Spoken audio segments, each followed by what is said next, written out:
we are looking at hats again.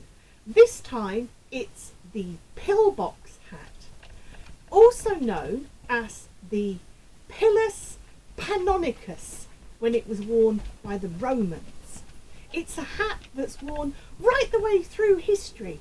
I hope you enjoy watching.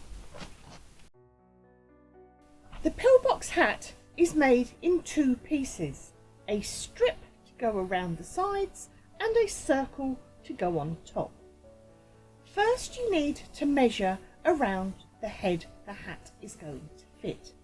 Then cut a strip of fabric as long as the head with a little bit added for seam allowance and as tall as you want the side of your hat. This one we're making was 25 inches by about 4 inches.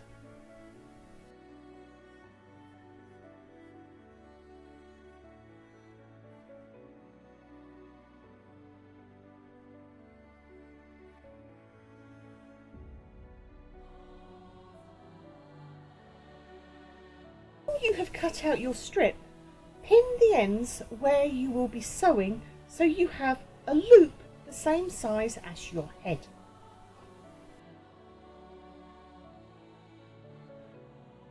Stand the loop on its side and open it out into a circle, or possibly more of an oval really, the shape of the head, and then use the loop as a template to draw the middle piece of the hat.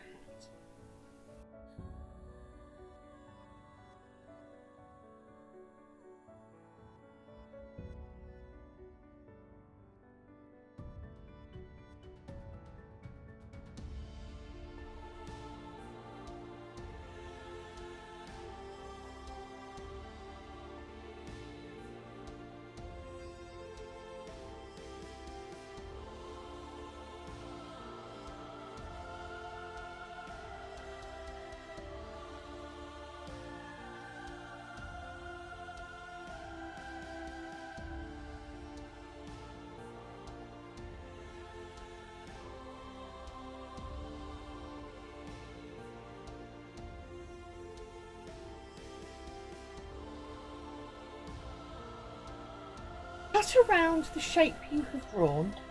It will probably not be completely even, so next thing to do is to fold it into quarters and then trim away any areas that are slightly bigger than on the other side. You should then have a nice neat oval that will become the top of your hat.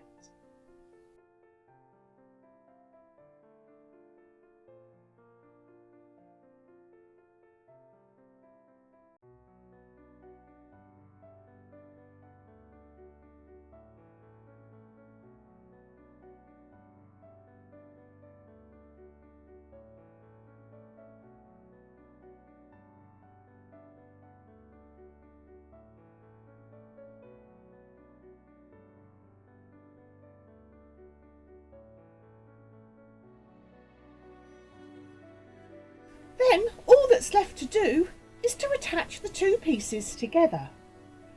We used a blanket stitch to hold the side to the top, but you can use other stitches as well.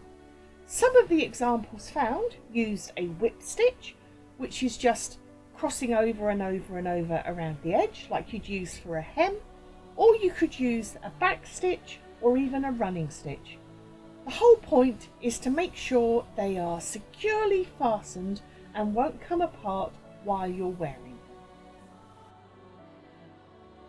If you want your hat to be extra warm and cosy, you can make another layer in exactly the same way and attach them together to use as a lining. This will mean your hat is thicker and warmer, but it's not essential, so it's up to you. This style of hat has a very long history that goes all the way back to the Romans of the 3rd century. They called it the Pilus Pannonicus, and it was worn especially by the soldiers of the Roman military, possibly because its shape meant it could be worn quite snugly as a helmet liner, Pillbox hats could be made out of all sorts of materials. Sometimes they were leather, sometimes they were sheepskin, sometimes they were wool, either woven or felted. The hat is still worn today, and modern examples can be made in all sorts of materials that the Vikings had never even imagined.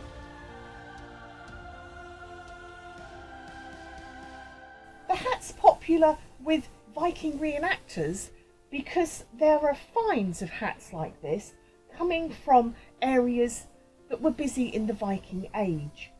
There's a hat found at Hilde, made in a 2-2 twill, and there are other finds found around the area that we now think of as Holland and the Netherlands. The hats vary quite a bit. The sides can be short or long, so they come down behind the ears. Sometimes they had flaps that would keep the head and the ears warmer, and sometimes they even had a peak at the front, just like a modern day forager cap. The hats have been worn by the military since the Roman times. You still see them being used today. The Gurkhas have their own special version of a pillbox hat, which is amazing to think that they are still dressing in some ways just like a Roman soldier did.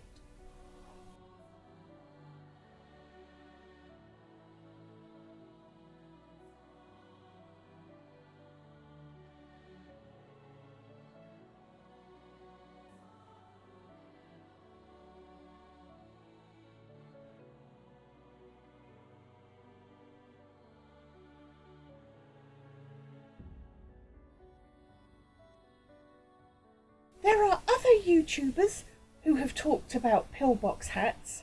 One of our favourites is the Welsh Viking. Hello Jimmy! We loved your video about how to buy Viking clothes and what to avoid. It's quite a simple hat to make, but not everybody likes sewing. So, if you want one of these hats but don't want to make your own, you can talk to one of the lovely traders like Jimmy from Drakos Dottir. She makes these and they're lovely.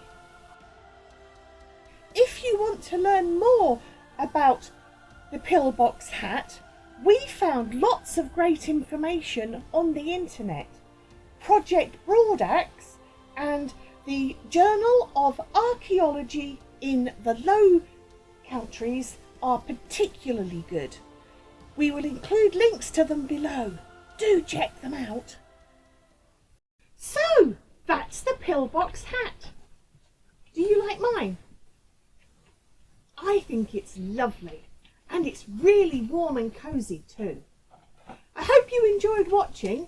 If you did, please hit like and subscribe down below. And we'll see you next time for Puppet Vikings! Yay!